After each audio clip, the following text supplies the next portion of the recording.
السلام علیکم ورحمۃ اللہ وبرکاتہ۔ یا ایھا الذین آمنوا قوا انفسکم واہلیکم نارا وقودها الناس والحجارة علیہا ملائکۃ غلاظ شداد لا یعصون اللہ ما امرهم ویفعلون ما یؤمرون۔ صدر محترم، مشفق اساتذہ کرام، دور دراز سے آئے ہوئے مہمان کرام اور میری اسلامی بھائیوں اور بہنوں، میں آپ لوگوں کے سامنے ایک تقریب پیش کرنا چاہتی ہوں جس کا عنوان ہے بچوں کی تربیت میں والدین کا کردار۔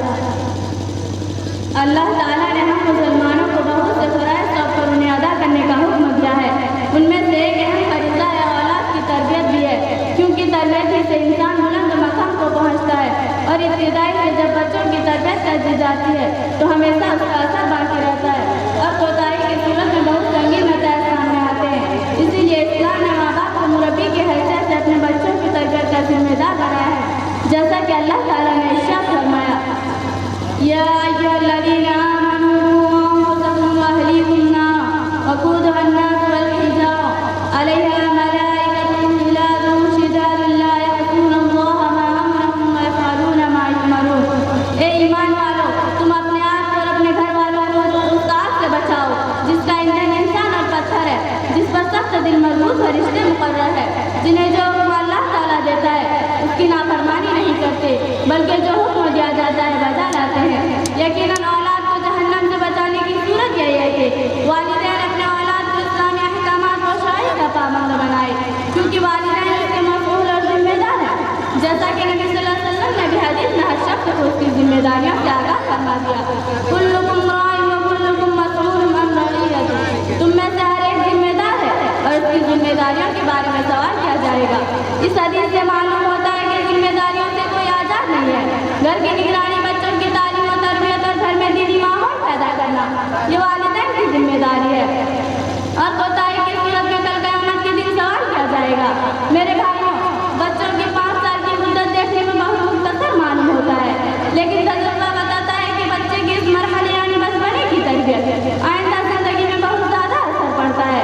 اسی لیے حدیث شریف میں بچوں کی تعلیمات بچپنے سے شروع کر دی گئی ہے۔ بچہ جب باشعور ہو جائے تو اسے بتایا جائے کہ مسلمان ہونے کے لیے اللہ کی ذات و صفات پر، نبیوں اور رسولوں پر، فرشتوں پر، آسمانی کتابوں پر، عذاب قبر پر، دوبارہ زندہ کیے جانے پر، حساب و کتاب پر، اور جنت اور جہنم پر، اور اس طرح غیب کی دوسری چیزوں پر ایمان لانا ضروری ہے۔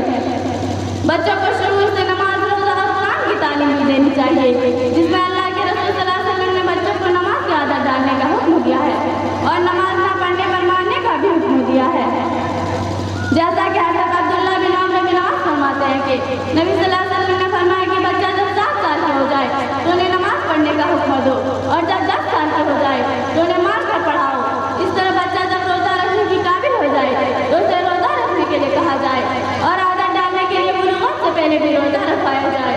اس میں حکمت یہ ہے کہ بچہ جب شروع سے یہ کام سیکھ لے گا تو بڑا ہو جانے کے بعد میں تو یہ کام آسان ہو جائے گا۔ تیرے ہاتھوں میں زمانے کی برائی کیسی، تیرے ہاتھوں میں زمانے کی برائی کیسی، ایک قطرے کی سمندر سے لڑائی کیسی، اپنی بگڑی ہوئی اولاد پہ رونے والے، اپنی بگڑی ہوئی اولاد پہ رونے والے، خود ذرا سوچ کے کھلائی تھی کمائی کیسے۔ آخر میں اللہ تعالیٰ سے دعا ہے کہ ہم تمام لوگوں کو اپنے اپنے اولاد کی صحیح تربیت کرنے کی توفیق عطا فرمائے۔ آمین۔ وآخر دعوانا الحمدللہ رب العالمین۔ السلام علیکم ورحمۃ اللہ۔ ماشاء اللہ، جزاک اللہ۔ ابھی